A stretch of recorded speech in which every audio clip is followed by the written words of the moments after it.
네, 여러분 참 잘 오셨습니다. 네, 하나님 말씀 같이 보겠습니다. 이 시간 우리에게 주신 하나님의 말씀은 신약성경 요한복음 14장입니다. 요한복음 14장 27절 말씀, 한 절 말씀인데요. 신약성경 173쪽에 제가 가진 성경에 있습니다. 요한복음 14장 27절 말씀, 우리 한 목소리로 같이 읽겠습니다. 시작.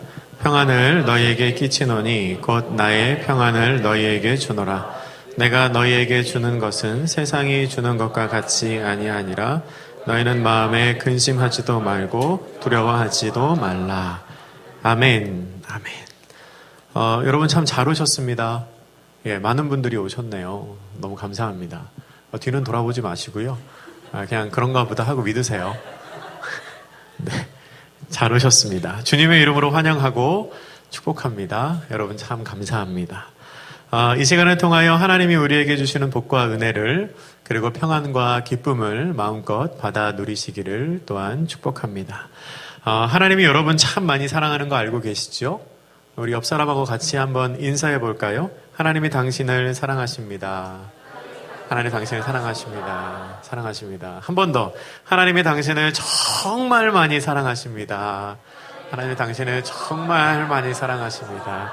정말 많이 사랑하십니다. 알고 계시죠? 하나님이 여러분을 정말 많이 사랑하세요. 내가 상상하는 것보다, 내가 기대하는 것보다 하나님이 우리를 더 많이 사랑하십니다.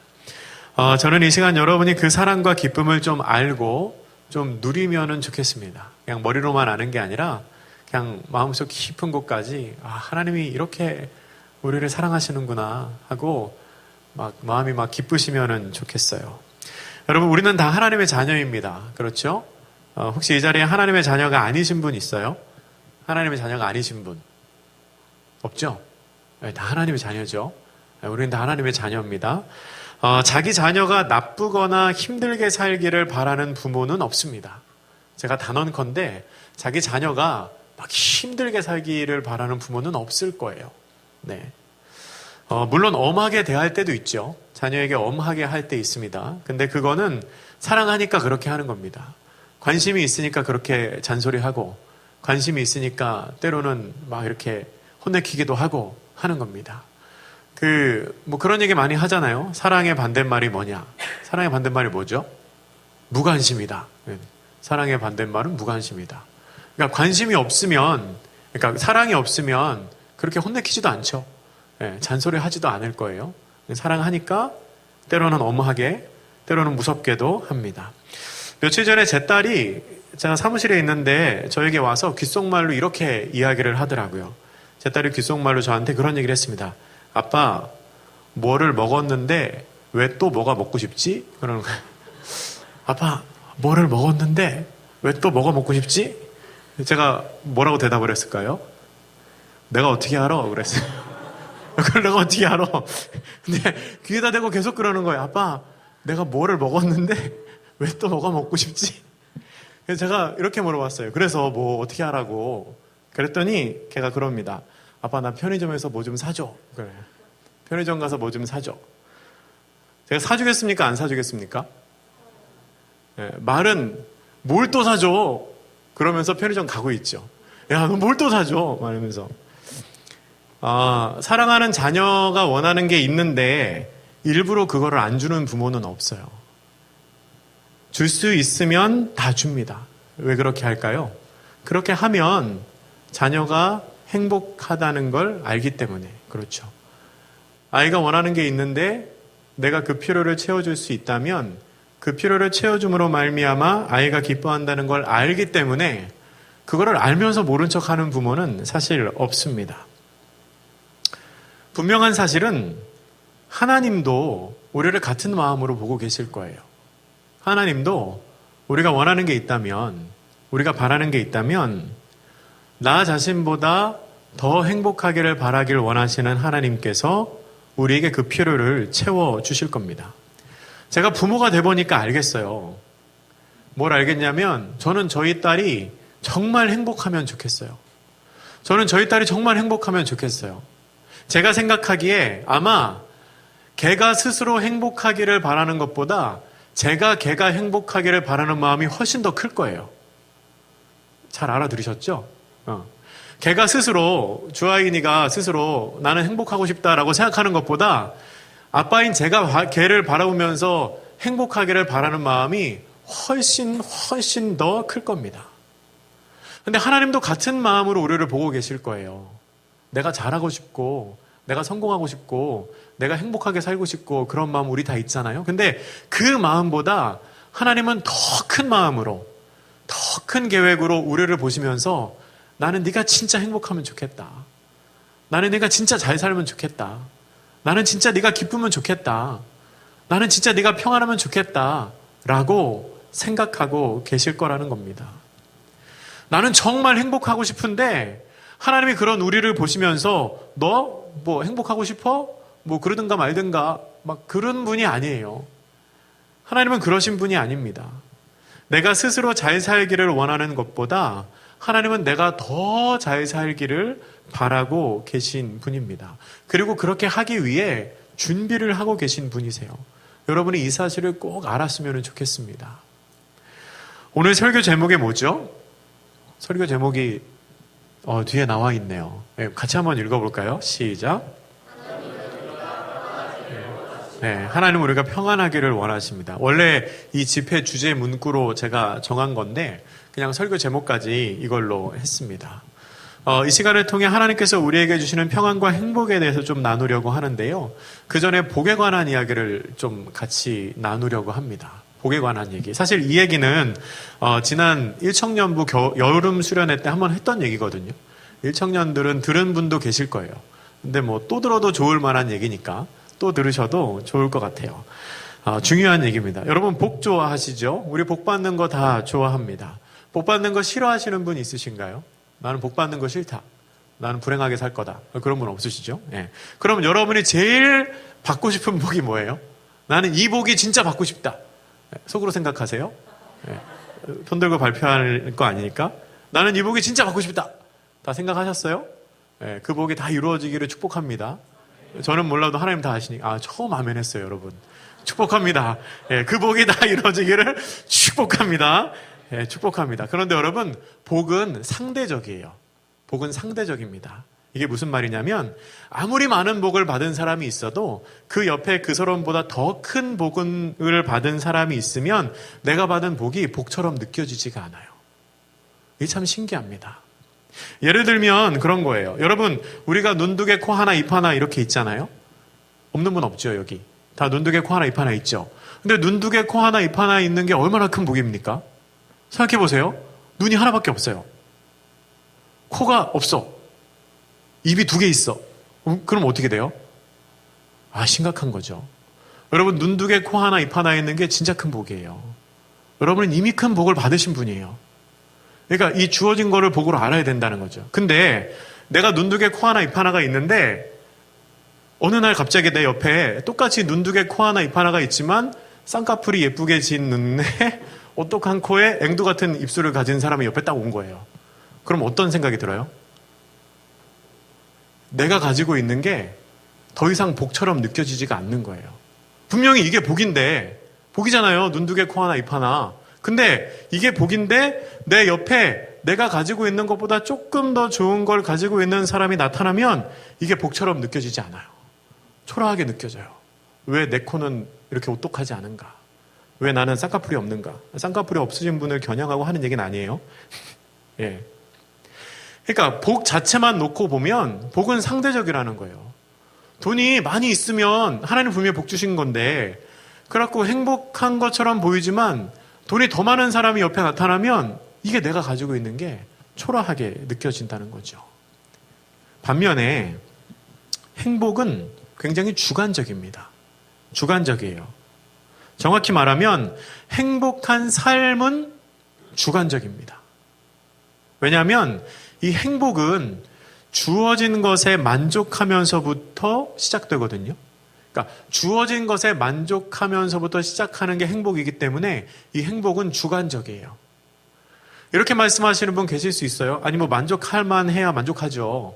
목사님 지금 상태를 모르시고 이게 만족할 만해야 만족하는 거 아닙니까? 그러실 수도 있겠지만, 물론 그렇게 말할 수도 있겠지만, 정확히 말하면 만족할 만하지 않아도 만족할 수 있어요. 실제로가 그래요. 여러분 아는 것처럼 가끔 이렇게 막 그런 조사 나오잖아요. 전 세계에서 행복 지수가 높은 나라들 막 이렇게. 근데 거기에 상위권에 랭크되는 나라들이 결코 잘 사는 나라들이 아니에요. 그런 거 보신 적 있나요? 행복 지수 높은 나라 막 이렇게 뭐 어떤 나라 나옵니까? 방글라데시 막 이런 나라 나오잖아요. 부탄 막 이름도 듣도 보도 못한 못 사는 나라. 행복 지수는 높아요. 그러니까 왜 그런가 하면 그 사람들은 우리가 봤을 때 객관적으로는 못 사는 것 같은데 주관적으로는 본인들이 잘 산다고 느끼는 거예요. 행복하다고 느끼는 거죠. 그러니까 이 스스로가 느끼는 행복은 객관적으로 주어진 복의 절대적인 양에 의해서 결정되는 게 아니라는 겁니다. 삶의 질이나 혹은 생활의 편이나 의식주의 화려함에 따라서 결정되는 게 아니고, 행복은 내가 나에게 주어진 그 상황에 얼마나 만족하느냐에 따라 결정이 된다는 거예요. 그 관점에서 생각해 보면 우리는 복을 얼마나 받았던지 상관없이 행복할 수 있어요. 제가 그 비법을 알려드릴게요. 여러분이 복을 얼마나 받았던지 상관없이 행복하게 살 수 있는 방법이 있습니다. 그게 뭐냐면 주관적으로 느껴지는 행복을 객관화시키지 않으면 돼요. 주관적으로 내가 느끼는 이 행복을 객관화시키지 않으면 우리는 행복할 수 있어요. 그리고 그 행복한 마음에 흔들리지 않으면 우리는 계속 행복할 수 있어요. 이게 무슨 말이냐면, 예를 들면 그런 거예요. 어떤 학생이 맨날 꼴찌예요. 맨날 꼴찌해. 근데 본인은 행복해. 맨날 꼴찌하는데 본인은 행복해. 그럴 수 있죠. 그러신 분 있잖아요. 없어요? 없어요? 그러니까 원래 나는 공부에 뜻이 없고 공부를 안 할 뿐이지 못하는 게 아니다. 스스로 이렇게 이야기하면서 나는 뭐 몸도 건강하고 친구 관계도 좋고 나는 뭐 잘 살고 있으니까. 그래서 본인은 행복해. 공부는 꼴찌하지만. 근데 주변에서 자꾸 이렇게 얘기하는 거예요. 야, 너는 꼴찌하는 애가 뭐가 좋아서 그렇게 맨날 웃고 다녀? 막 이렇게. 야, 너는 꼴찌하면서 밥이 넘어가냐? 이거 밥 먹는 건 1등이네? 막 이렇게. 옆에서 얘기해. 그럼 어때요? 나는 원래 행복한데 주변에서 자꾸 그렇게 얘기하면 내 주관적인 행복이 흔들리는 거예요. 그러니까 나의 주관적인 행복을 객관적으로 비교하다 보면 어떤 현상이 생기냐면, 그러게 내가 이러고 있어도 되나? 내가 꼴찌하는데 이렇게 웃고 다녀도 되나? 내가 꼴찌하는데 밥을 1등으로 먹어도 되나? 막 그런 생각이 드는 거예요. 그럼 어떻게 돼요? 점점 불행해지는 거죠. 점점 불행해집니다. 여러분, 사실 모든 사람에게 주어지는 복이 다 달라요. 다 다르잖아요. 우리 이 조그만 공동체 안에도 똑같이 생긴 사람이 아무도 없고 삶의 여건과 상황이 다 다르잖아요. 근데 각자에게 주어지는 복이 다 다른데 어떤 똑같은 기준을 정해놓고 그 기준에 따라서 야, 너는 행복하겠다.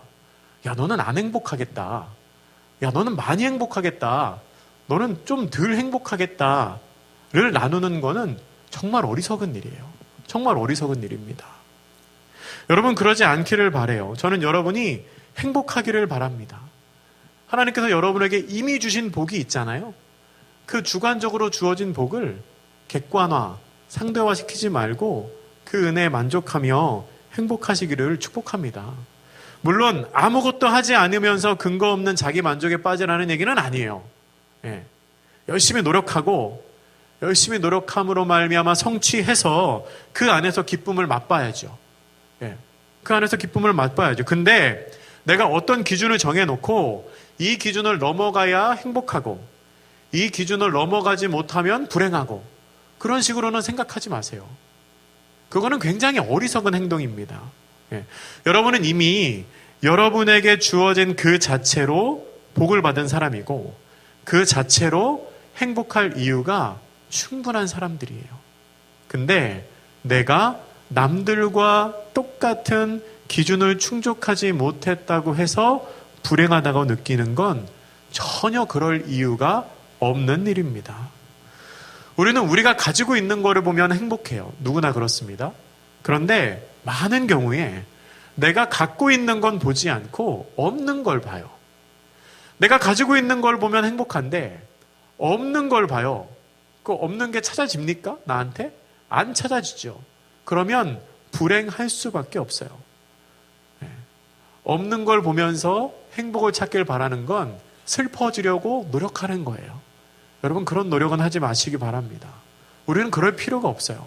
근데요, 우리가 믿는 기독교는 거기에서 한 걸음 더 나갑니다. 한 걸음 더 나가요. 제가 지금까지 한 이 얘기는 그냥 인문학적으로 공부를 많이 하신 분들도 하실 수 있는 얘기예요.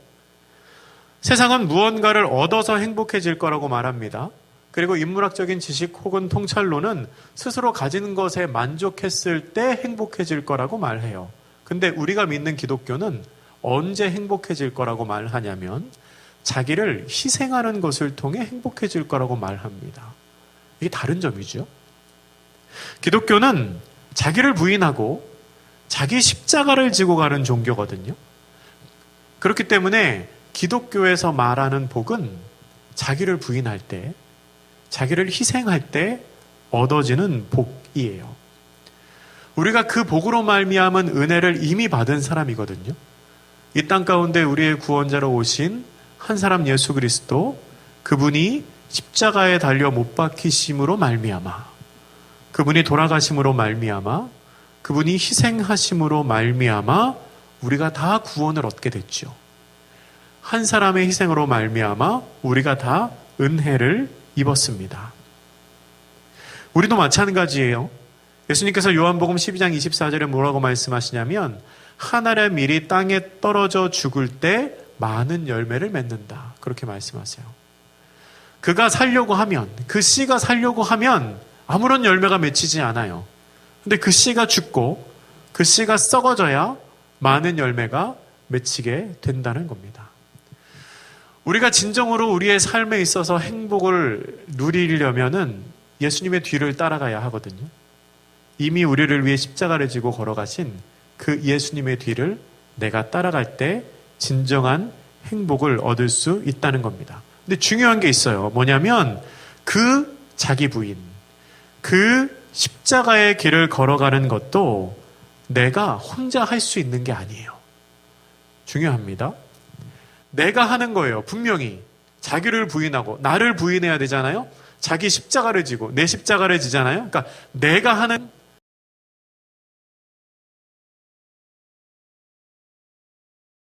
그것도 주님이 함께 계셔야 할 수가 있는 겁니다. 내가 혼자 그 길 걸어가는 것 같지만 사실 주님께서 같이 걸어가 주시고 주님께서 같이 십자가를 지어 주셔야 우리가 그 길을 걸어갈 수 있다는 겁니다. 그렇게 생각하면 기독교의 복의 핵심은 뭐냐면 결국에 주님과 함께 하는 것, 주님과 함께 있는 것, 그것이 가장 큰 행복임을 우리는 알 수 있습니다. 우리는 무엇을 하든지 주님과 함께 해야 합니다. 어디를 가든지 주님과 동행해야 합니다. 왜냐하면 주님과 붙어 있는 게 제일 큰 복이기 때문에 그래요. 주님과 함께 있는 것이 궁극적으로 가장 큰 복이기 때문에 그렇습니다. 하나님이 기쁨의 근원이 되세요. 하나님께서 우리에게 복을 주시는 복의 근원이 되십니다. 생명의 주관자가 되십니다. 그렇기 때문에 그분과 함께 있는 것이 우리가 복을 누릴 수 있는 가장 지혜로운 방법, 가장 지혜로운 길이라는 겁니다. 여러분, 우리가 주님과 함께 있는 것이 복이라는 걸 인정한다면, 머리로 이해하고 믿음으로 받아들인다면, 그러면 우리는 우리의 상황이 어떠하든지 상관없이 복을 누릴 수가 있어요. 왜냐하면 우리의 상황이 어떠하든지 상관없이 우리는 주님과 동행할 수 있기 때문입니다. 우리 하나님 말씀 한 군데 한번 찾아볼게요. 누가복음 1장 26절 그리고 26절에서 28절까지 말씀 한번 찾아볼게요. 하나님이 함께 하시면 상황과 상관없이 하나님의 복과 은혜가 임하고 하나님의 복을 누릴 수 있다는 것을 우리가 이 말씀을 통해서 좀 짐작해 볼 수 있는데요. 누가복음 1장 26절에서 28절까지 말씀 찾으셨으면 같이 한번 읽겠습니다. 시작. 여섯째 달에 천사 가브리엘이 하나님의 보내심을 받아 갈릴리 나사렛이란 동네에 가서 다윗의 자손 요셉이라 하는 사람과 약혼한 처녀에게 이르니 그 처녀의 이름은 마리아라. 그에게 들어가 이르되 은혜를 받은 자여 평안할지어다. 주께서 너와 함께 하시도다 하니. 아멘. 여러분, 이 장면은 어떤 장면이냐면 가브리엘 천사가 마리아에게 나타나서 수태고지를 하는 장면이에요. 수태고지라는 것은 너를 통해서 예수님이 태어나실 거야 라는 것을 이야기하는 장면입니다. 이제 마리아가 처녀의 몸으로 임신할 것을 이야기하는 장면인데, 근데 28절에서 뭐라고 이 가브리엘 천사가 인사하냐면 이렇게 인사해요. 은혜를 받은 자여 평안할지어다 라고 인사합니다. 은혜를 받은 자여 평안할지어다. 근데 여러분, 이 상황에서 이게 괜찮은 인사입니까? 이거 좀 이상한 인사 아닙니까? 이거 마리아 놀리는 거 아니에요? 마리아 희롱하는 거 아닙니까? 왜냐하면 지금 상황이 그렇잖아요. 처녀 마리아에게 나타나서 네가 처녀인데 네 몸을 통해서 예수님이 나타나실 거야. 태어나실 거야. 그러면서 너는 은혜를 입었으니까 평안하라. 이렇게 얘기하는 거거든요. 근데 당시에 처녀가 임신하면은 돌에 맞아 죽어요. 돌에 맞아 죽거든요. 사람들로부터 손가락질을 받아요. 사회생활을 할 수가 없어요. 그곳에서는 살 수가 없어요. 근데 평안하라고 하는 인사가 합당한가요? 이거는 사실 말이 안 되는 인사예요. 너는 좀 있으면 사람들에게 돌에 맞아 죽을지도 몰라. 그러니까 평안해. 이렇게 인사하는 거거든요. 근데 가브리엘 천사가 어떻게 이렇게 인사할 수 있을까? 28절의 마지막에 답이 있는데요. 28절 우리 다시 한번 같이 읽어보겠습니다. 시작. 그에게 들어가 이르되 은혜를 받은 자여 평안할지어다. 주께서 너와 함께 하시도다 하니. 아멘. 가브리엘은 그 상황이 어렵다는 걸 모르지 않아요. 너가 처녀의 몸으로서 임신하는 게 쉽지 않다는 걸 알아요. 천사도 알아요. 근데 어떻게 평안의 인사를 할 수 있냐면 주께서 너와 함께 하시니까 네가 평안할 거야. 그 인사를 하고 있는 겁니다. 주께서 너와 함께 하시도다. 여러분, 주님이 우리와 함께 하시면 우리는 어떤 상황에서도 평안할 수 있습니다. 천사가 거짓말하지 않잖아요. 어떤 상황에서도 하나님으로 말미암은 평안을 누릴 수가 있어요. 그 뒤에 있는 누가복음 1장 42절 본문도 같이 한번 찾아볼게요. 누가복음 1장 42절 본문 찾았으면 우리 같이 한번 읽어보겠습니다. 시작. 큰 소리로 불러 이르되 여자 중에 내가 복이 있으며 내 태중의 아이도 복이 있도다. 아멘. 이 본문은 마리아가 임신을 했어요. 그리고 세례 요한의 어머니인 엘리사벳을 만나는 장면입니다.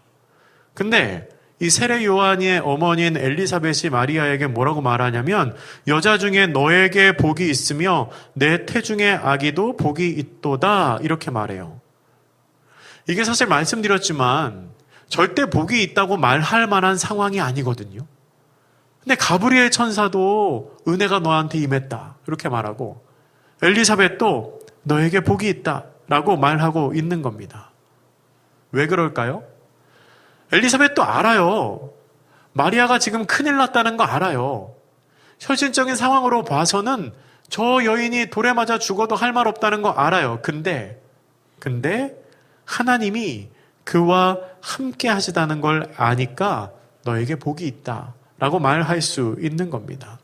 하나님이 그와 함께 하시면, 하나님이 나와 함께 하시면 그것이 어떤 상황인지와 상관없이 그 자체로 복이 된다는 말씀입니다. 왜냐하면 하나님께서 상황을 뛰어넘는 은혜를 주시거든요. 하나님께서 여건을 뛰어넘는 은혜를 주시거든요. 여러분, 하나님이 주시는 복과 은혜는 세상이 주는 것과 같지 않아요. 세상의 상식을 뛰어넘습니다. 세상의 가치를 뛰어넘습니다. 오늘 본문 요한복음 14장 27절 말씀 다시 한번 찾아서 같이 읽어보겠습니다. 요한복음 14장 27절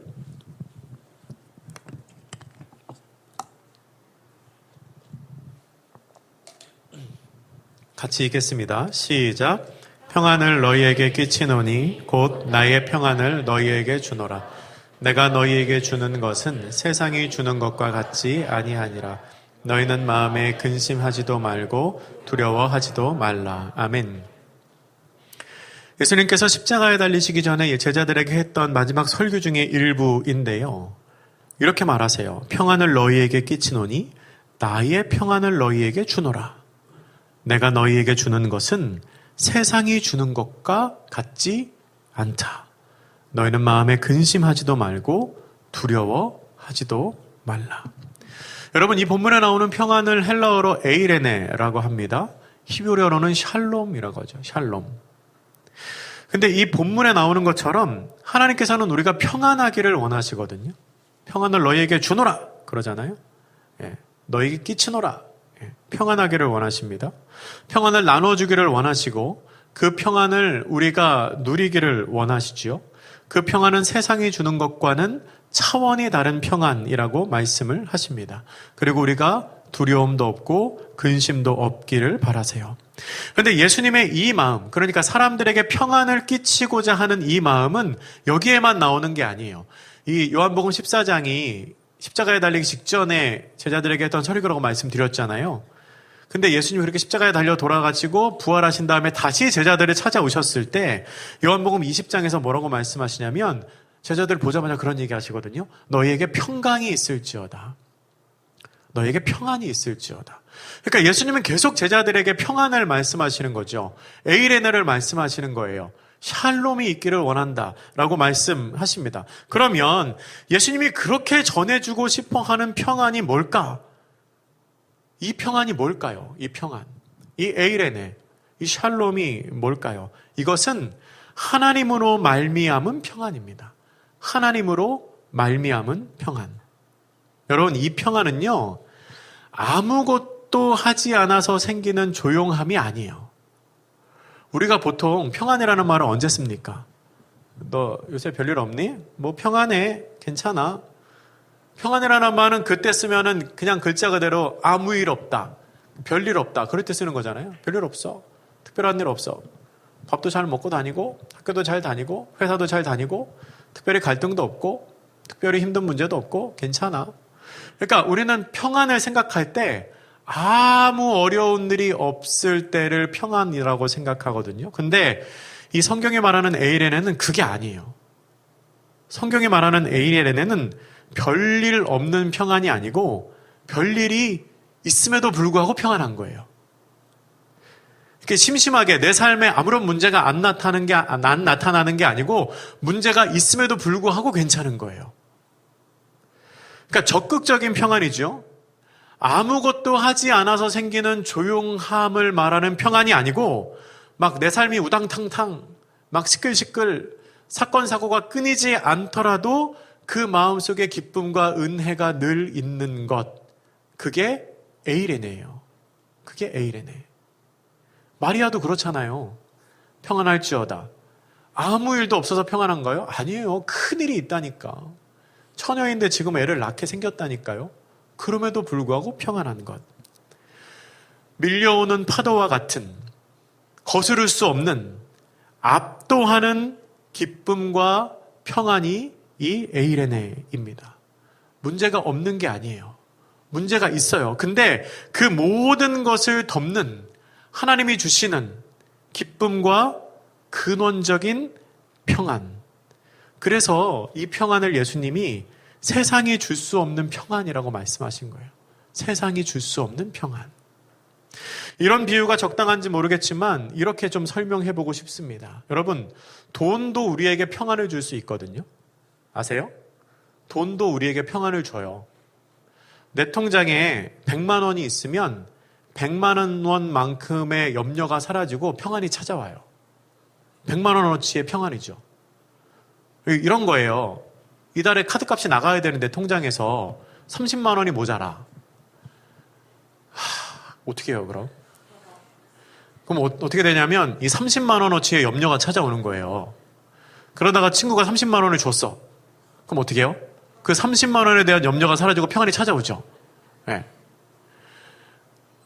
예를 들어서 뭐 이제 부모님 자녀가 대학교 갔어요. 등록금을 내야 돼. 500만 원을 내야 돼. 500만 원 없어. 그럼 어떻게 해요? 500만 원만큼의 염려가 찾아온 거예요. 그러다가 친척이 갑자기, 돈 많은 친척이 이렇게 대학 갔다며 등록금에 보탰어. 500을 줬어. 그럼 어떻게 돼요? 500만 원만큼의 이 염려가 사라지고 평안이 찾아오는 거죠. 예. 그러면 뭐 하나님은 얼마짜리예요? 하나님 얼마짜리야? 30? 500? 2000? 그러니까 에이레네는 뭐냐면 내가 지금 빚이 2000이 있어요. 2000만큼의 염려가 있는 거죠. 근데 그 에이레네는 그 염려를 2000이 나에게 비록 생기지 않았어도 그거를 덮어버리는 하나님이 주시는 은혜, 평안, 적극적인 평안, 파도와 같이 비록 빚은 남아있지만 마음의 기쁨이 찾아오는 그게 에이레네라는 거예요. 이게 없어진 게 아니지만 없어진 것과 같은 기쁨을 하나님이 주신다는 거죠. 혹시 이렇게도 비유할 수 있을지 모르겠어요. 어떤 청년이 길을 가다가 5만 원을 잃어버렸어요. 슬퍼요, 안 슬퍼요? 슬프죠. 짜증나죠. 근데 이 청년은 하나도 안 슬퍼요. 왜냐하면 어저께 밤에 로또에 당첨됐거든. 슬퍼 안 슬퍼요? 내가 마카롱을 너무 좋아해요. 아니, 내가 좋아한다는 게 아니고 예를 들어서 마카롱을 너무 좋아하는 어떤 아이가 있어요. 그래갖고 아침에 출근하면서부터 마카롱 생각을 하면서 갔어요. 내가 퇴근하고 집에 오면 마카롱 먹어야지. 이렇게 학교 끝나고 집에 오면 마카롱 먹어야지. 계속 수업 시간에도 마카롱 막 이렇게. 마카롱 커피랑 먹을까 우유랑 먹을까 마카롱 막. 경험이 있으신 분들은 웃음이 나오죠. 집에 왔어. 마카롱을 먹으려고 딱 마카롱을 집었는데 떨어뜨렸어.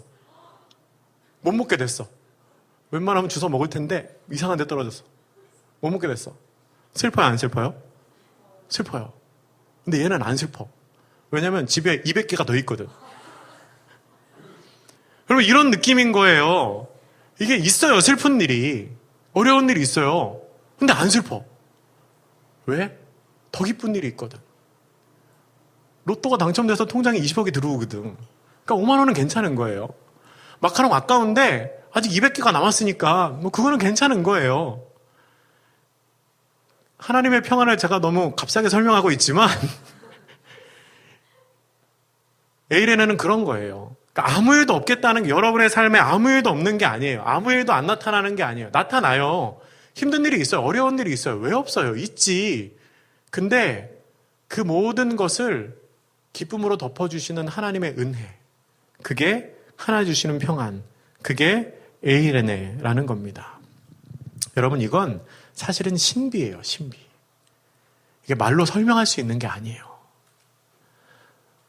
물론 저는 여러분들이 신비주의자가 되기를 원하진 않아요. 막 방언하고 통변하고 막 소리 지르고 웃고 막 쓰러지고 그런 거를 경험하는 걸 권하지는 않아요. 그런데 이 하나님의 신비를 좀 알고 경험하면 좋겠어요. 이게 머리로는 이해해도 마음으로 이해가 사실은 잘 안 되거든요. 그게 뭐야. 지금은 이해되는 것 같아도 이따가 우리 탕수육 먹으면서는 다 잊어버릴 수 있어요. 근데 이 신비의 탕수육 먹나요? 제가 설교하다 뻥치면 안 되는데. 근데 이 신비가 어느 날 느껴질 때가 있다니까요. 어느 날 내 마음속에 확 들어올 때가 있어요. 이 하나님의 신비를 여러분이 다 경험하기를 축복합니다. 신앙생활에는 분명히 신비의 영역이 존재하거든요. 여러분, 우리가 우리의 신앙생활을 다 머리로 이해할 수 있다면 사실은 그거는 신앙생활이 아니죠. 내 수준으로 이해되는 하나님이 그게 하나님이시겠어요? 때로는 이해가 안 돼요. 이해가 안 되는 고통도 있고 사실은 이해가 안 되는 기쁨도 있고 사실은 이해가 안 되는 평안도 있는데 하나님께서 그 평안을 우리에게 에이레네로 주신다는 겁니다. 근데 여러분, 우리 믿는 모든 사람들은 그 평안을 누릴 자격이 있어요. 자격이 있습니다. 왜 그렇게 자격이 있냐면 예수님께서 그 일을 위해 이 땅에 오셨거든요. 우리 다 예수님 믿는 사람들이잖아요. 우리가 예수님을 믿으면 그 하나님의 평안을 누릴 자격이 생겨요. 말씀 한 군데 찾아보겠습니다. 로마서 5장 1절부터 11절까지 말씀인데요. 너무 길어서 로마서 5장 1절과 2절 그리고 9절부터 11절 이렇게 끊어서 한번 읽겠습니다. 로마서 5장 1절, 2절 읽고 9절, 11절 읽습니다. 우리 같이 읽습니다. 1절부터 시작. 그러므로 우리가 믿음으로 의롭다 하심을 받았으니 우리 주 예수 그리스도로 말미암아 하나님과 화평을 누리자. 또한 그로 말미암아 우리가 믿음으로 서 있는 이 은혜에 들어감을 얻었으며 하나님의 영광을 바라고 즐거워하느니라. 아멘. 9절부터 11절 같이 읽습니다. 시작. 그러면 이제 우리가 그의 피로 말미암아 의롭다 하심을 받았으니 더욱 그로 말미암아 진노하심에서 구원을 받을 것이니 곧 우리가 원수 되었을 때에 그의 아들의 죽으심으로 말미암아 하나님과 화목하게 되었은즉 화목하게 된 자로서는 더욱 그의 살아나심으로 말미암아 구원을 받을 것이니라. 그뿐 아니라 이제 우리로 화목하게 하신 우리 주 예수 그리스도로 말미암아 하나님 안에서 또한 즐거워하느니라. 아멘. 여러분 예수님 믿으십니까? 예수님 믿으시면 예수님이 우리에게 이 은혜를 주신다는 거예요. 그분이 화평과 평안과 기쁨을 주십니다. 1절에 이렇게 기록하잖아요. 우리 주 예수 그리스도로 말미암아 하나님과 화평을 누리자. 예수님이 이 땅에 오셔서 하신 가장 중요한 사역이 우리로 하여금 하나님과 화해하게 만드는 사역이었거든요.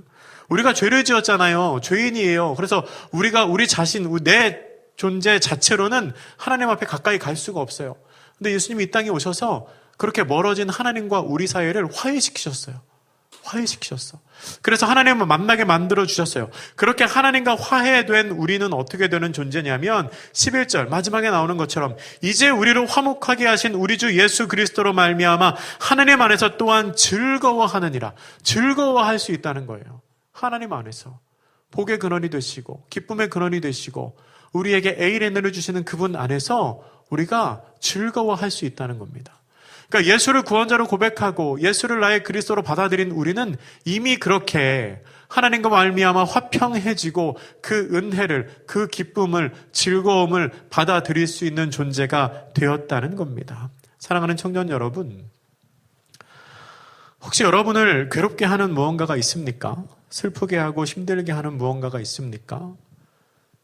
그것들에게 너무 주목하지 마세요. 그것들에게 너무 주목하지 마세요. 지금 우리가 살아가는 이 세상은 우리 청년들을 향해 너는 지금 심각해야 된다고 말합니다. 그리고 너는 진지해야 된다고 말해요. 너는 바빠야 한다고 말해요. 네가 지금 그럴 때가 아니라고 말해요. 너 시간이 없다고 계속 얘기해요. 그러면서 우리를 시험합니다. 시험해요. 너 지금 그럴 때가 아니야. 야, 다른 애들을 봐봐. 얼마나 열심히 준비하는지 알아? 너 지금 그렇게 놀 때가 아니야. 너 그렇게 웃고 있을 때가 아니야. 너 지금 네 상황을 몰라서 그래? 너 지금 심각해야 돼. 너 진지해야 돼. 계속 괴롭힙니다. 그렇게 세상이 너무 심각하니까 세상이 우리 청년들을 향해 너무 너 지금 그렇게 하면 안 돼라고 말하니까 마치 평안하고 기뻐하는 게 잘못인 것처럼 막 몰고 가요. 별일 없어? 평안해요. 평안해? 너 열심히 안 사는구나? 막 이렇게. 그래요? 제가 PPT 그림 하나 준비했어요. 나오나요? 치킨집 수렴의 법칙이라는 거. 진짜 있는지 모르겠는데, 이거 몇 해 전에, 여러분 좋아하시는지 모르겠지만, 손석희 앵커가 JTBC에서, 뉴스에서 앵커 브리핑 할 때 나온 거예요. 보세요. 초등학교 나왔죠? 중학교 나오고 고등학교 나왔어요. 고등학교 때 갈라져요. 문과랑 이과로. 그리고 문과 가면 경상계열, 인문계열 가요. 이과 가면 자연계열, 공학계열 가죠. 근데 경찰계열 하면 뭐 잘 되면 CEO가 됐다가, 근데 부도 나가지고 치킨집 하고. 잘 안 되면 백수가 됐다가 굶어 죽고. 인문계열 가면은, 인문계열은 인문계 가면은 취업 안 된다고 그러잖아요. 인문계 가면은 취업도 못하고 백수 됐다가 치킨집 하고. 뭐 작가로 갔다가 작가 망해서 치킨집 하고. 이과는 자연계열 갔다가 굶어 죽고. 우리 집사님 저기 계신데. 공학계열 갔다가 과로사, 연구원 과로사 해가지고 과로사로 죽거나 치킨집 하고. 이렇게 치킨집 수렴의 법칙인데, 치킨집 하거나 굶어 죽거나 과로사 하거나, 이렇게 대한민국의 청년들 혹은 직장인들의 현실이다. 비꼬는 거죠. 이렇게 나온 게 영상이 이제 있어요. 이 사람 되게 진지하게 설명하고 있잖아요. 진리인 것처럼. 여러분 이거 보시면 무슨 생각 들어요? 무슨 생각 듭니까? 두 가지로 나뉘는 거예요. 한 가지는 굉장히 막 진지하고 경건해지고 겸허해지고, 나는 결국 치킨집 아니면 굶어 죽는구나, 막 그 생각을 하거나, 또 한 가지는 막 여러분처럼 웃다가 웃고 나서는 기분 나빠지고 아씨, 짜증나. 저게 뭐야. 네, 둘 중에 하나죠. 근데 여러분, 이게 만약에 진짜 현실이라면 사실 우리는 그렇게 생각해 살 필요가 없어요. 왜냐면 어차피 굶어 죽거나 과로사하거나 치킨집이잖아. 열심히 살아서 CEO 해도 치킨집, 백수여도 굶어 죽고, 뭐 취업하면 과로사, 취업 못하면 굶어 죽고. 그러니까 여러분, 어차피 굶어 죽거나 치킨집이라면은 뭐 이렇게 진지하게 살아. 기왕에 살 거 재밌게 살지. 그런 거 아니에요? 여러분, 우리는 요 심각한 걸 보면서 더 심각해지거든요. 야, 사태가 이렇게 심각하니까 나는 더 심각해야겠다. 더 심각해야 낙오라도 되지 않지. 그렇게 생각하는데 사실 그건 세상이 주는 유혹이에요. 뭐 어차피 굶어 죽을 거면은 기쁘게 살다 죽지 뭐. 어차피 치킨집 할 거면은 기쁘게 하다가 치킨집 하다가 뭐 백수가 되든가 뭐. 네. 무슨 얘기가 하고 싶냐면 여러분, 인생 별거 없어요. 네, 인생 별거 없네요. 네, 별거 없어요. 그냥 즐겁게 살아도 돼. 그러니까 세상은 자꾸 진지하라고 그러거든요. 자꾸 심각하라고 그러고, 너 시간이 없다고 그러고, 너 지금 그렇게 살면 안 된다고 그러고. 근데 그렇게 사나 안 사나 결국에는 치킨집 하거나 굶어 죽는데 뭐. 그러니까 대충 살아라고, 대충. 재미지게. 재미나게. 제가 봤을 때 오늘 분명히 집회가 있는 거를 아는 청년들 중에서도 공부하느라 못 오는 애들이 있을 거야. 뭐 못 오면 열심히 하면 뭐해. 치킨집 하거나 굶어 죽는데. 그러니까 그럴 필요가 없어요. 그냥 재미지게 살아. 찬양하고 싶으면 찬양하고, 기도하고 싶으면 기도하고, 말씀 보고 싶으면 말씀 보고. 말씀 안 보고 토익 공부한다고 해서 여러분이 갑자기 CEO 될 것 같아요? CEO 되면 뭐해? 치킨집 사냥하는데. 여러분, 세상은요, 지금의 고통과 나중의 기쁨을 바꾸라고 말해요. 지금의 즐거움과, 지금의 수고와 나중의 즐거움을 바꾸라고 얘기해요. 그게 진짜인 것 같죠? 뻥이야. 다 뻥이에요, 다 뻥. 그러지 마. 지금도 즐거워야 나중에도 즐거워. 네. 그거 언제 또 우리 천국 갈지 모르잖아요. 네, 우리 청년들한테 자주 하는 얘기인데. 뭐, 언제 천국 갈지 모르는데, 내일의 즐거움을 위해 나의 오늘을 슬픔으로 바꿨다면, 걔는 갑자기 오늘 집에 가다 천국 가면 슬프다가 천국 가는 거잖아. 그거 얼마나 불행해요. 이렇게 막 얘기가 나오기 시작하면 설교를 마칠 때가 됐다는 거예요. 흥분이 막 이렇게 올라왔죠. 여러분, 즐겁게 사세요. 즐겁게. 세상은 지금의 고통과 나중의 기쁨을 바꾸라고 말합니다. 어떤 여자 고등학교 급훈에 그렇게 써 있더라고요. 30분 더 공부하면 남편 직업이 바뀐다. 남자 고등학교는 30분 더 공부하면 아내 얼굴이 바뀐다. 근데 그거 거짓말이에요. 거짓말입니다. 물론 노력하지 말라는 얘기 아니에요. 열심히 살지 말라는 얘기 아닙니다. 그리스도인은 믿지 않는 사람보다 더 성실해야 되고요. 그리스도인은 믿지 않는 사람보다 더 거룩하게 살아야 합니다. 근데 현재의 삶을 고통이고 슬픔이고 괴로움이고 나는 진지해야 하고 나는 시간을 무조건 아껴서 노력해야 되고 그렇게 생각하는 거는 큰 착각, 세상이 주는 유혹이라는 겁니다. 지금의 고통이 나중에 기쁨을 담보하지 않아요. 지금 너무 고통스럽게 살다가 나중에도 고통스러우면 그냥 원망만 하게 돼. 하나님, 내가 그렇게 열심히 힘들게 교회도 안 가고 공부하면서 살았는데 저를 왜 이렇게 힘들게 하시나요? 근데 하나님이 그럴 거야. 나는 네가 평안하기를 바랬는데, 나는 네가 기쁘기를 바랬는데, 근데 네가 슬픔을 선택했잖아. 네가 토요일에 토요 집회 안 가고 공부하는 거 네가 선택했잖아. 그렇게 말씀하실 거라고요. 하나님은 그러시지 않아요? 좀 즐기면서 사시기를 바랍니다. 스스로를 좀 괴롭히지 말고요. 괴롭히지 마요. 자기를 학대하지 말고 좀 편하게 사세요. 그래도 괜찮아요. 크게 망하지 않아요, 여러분. 크게 망하지 않아. 괜찮아요. 괜찮아요. 무엇보다 하나님이 여러분이 평안하기를 원하십니다. 하나님이 여러분이 기뻐하고 즐거워하기를 원하세요. 서두에 저희 아이 얘기를 잠깐 했지만 제가 그 아이 배고프다고 하는데 너 금식해 막 이렇게 그러지 않을 거라고요. 그러지 않을 거라고요. 하나님은 우리가 기쁘게 즐겁게 살기를 원하십니다. 그렇게 반문하실 수 있을 것 같아요. 그래도 목사님 즐거울 일이 없어요. 재밌는 일이 없어요. 평안이 없어요. 기쁨이 없어요. 그러실 수 있어요. 근데 여러분, 우리에게는 예수님이 있잖아요. 예수님. 예수님이 계시잖아요. 여러분, 아무것도 없어도 예수님이 있잖아요. 공부 좀 못해도 예수님 계시잖아요. 취업 안 돼도 예수님 계시잖아요. 지금은 예수님 안 계신데 취업해야 예수님 갑자기 나타나고 그런 거 아니잖아요. 예. 건강이 조금 없어도 예수님 계시잖아요. 예수님이 계시면 그 자체만으로도 우리는 기뻐할 이유, 그리고 평안할 이유, 그리고 감사할 이유가 충분합니다. 분명히 말씀드리지만 예수님 한 분만으로 기뻐하지 못하면 세상 그 어떤 것이 여러분에게 다가와도 여러분 기뻐하지 못해요. 근데 아무것도 없어도 예수님 하나만으로 감사하고 기뻐할 수 있으면 하나님이 그 기뻐하는 자에게 더 큰 복과 은혜를 허락해 주실 겁니다. 여러분의 삶에 이 에이레네가 충만하기를 축복합니다. 적극적인 평강. 아무 일도 생기지 않아서 내 삶이 평안하다. 그게 아니고 있어요. 어려움이 있어. 슬픈 일이 있어요. 문제가 있어요. 그러나 그럼에도 불구하고 그 모든 것을 파도처럼 덮고 그 모든 것을 완전히 덮어버릴 수 있는 하나님의 은혜와 그 평강, 그 에이레네가 여러분의 삶에 충만하시기를 주님의 이름으로 축복합니다. 기도하겠습니다. 사랑의 하나님.